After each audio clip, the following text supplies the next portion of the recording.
One other thing I'd like to chat about as we're kind of talking about the patient journey is, innovation with obviously our pharmaceutical partners. And Tim, maybe I'll put this to you first. Can you explain a little bit, obviously innovation in the pharmaceutical industry, and then how that leads to clinical trials and research, and ultimately what we can do to make that information easier to understand for our patient community? I think that for the cancer patients that we are aiming and striving to help, innovation in chemotherapy, immunotherapy, those types of systemic types of treatments is exactly what's needed. I mean, it's once kind of cancer gets to that point, this is the intervention. This is the modality that patients rely on to attempt to help them. And I think that we have certainly come a long way since the official war on cancer was waged many Yes. decades ago. And today I think we are on the cusp of some just tremendous breakthroughs. So I think that innovation, obviously is critically important. We need to figure out a way in which we can continue to be able to support that. I think that there are probably a lot of opportunities to figure out how it can become a little bit more streamlined and those different types of things. And probably now more than ever, I think it's critical that we kind of keep the foot on the gas pedal. Mm-hmm. Because as I said, I think that we're right there at that point in time where we're just ready to reap the benefits of a lot of basic research that has been done on the genome in the past 10, 15, 20 years.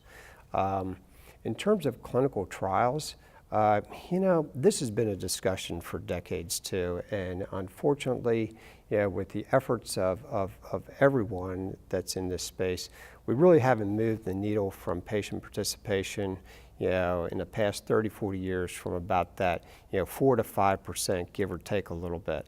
So clinical trials is absolutely, important. It's a challenge. It has been for a long time. I know that there are a lot of barriers there, but I'm hopeful. And I think I'm hopeful because of where we are with our innovation today, is that more patients will see clinical trials as maybe being the best option or maybe preferred option.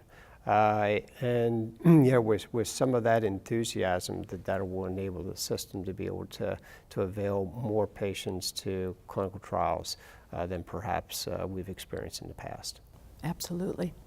Heather, did you have anything to add? So, that was a really great response and absolutely. covered a lot of really great information. I think innovation is really neat. We're on the cusp of a revolution in how cancer is managed, and that's been done with a lot of coordination and a lot of sharing of information and collaboration and a lot of hours, grit is what I would probably call it too, by a lot of researchers and companies and patients and caregivers, and everybody's sort of working together.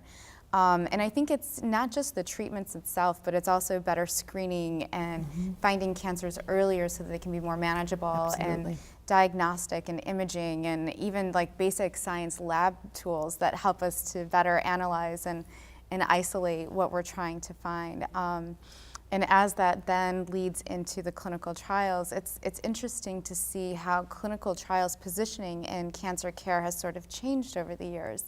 It used to be that clinical trials were like your last resort when you tried chemotherapy and you tried surgery and radiation and you were out of options. It's where patients would go for that small semblance of hope.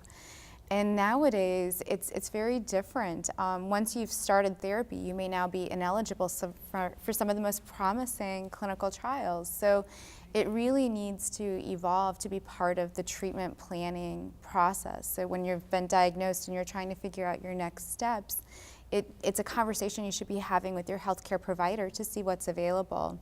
And I know that from my conversations, some patients feel that clinical trials, you're a guinea pig. They're just experimenting on me. Right.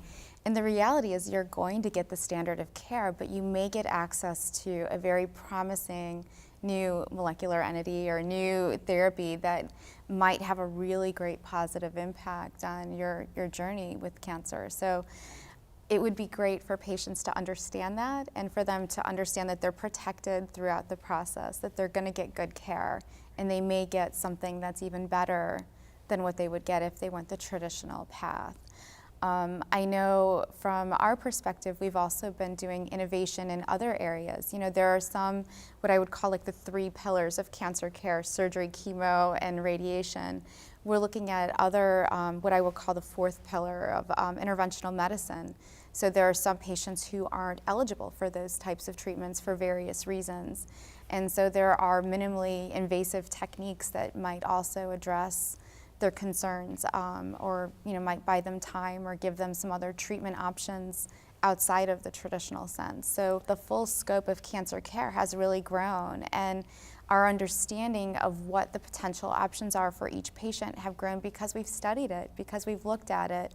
And by putting these safeguards in place so patients get at least the standard of care, if not something addition on top of that, have allowed us to really grow and provide good care at the same time as advancing the treatment of cancer, so that someday hopefully we can stamp it out.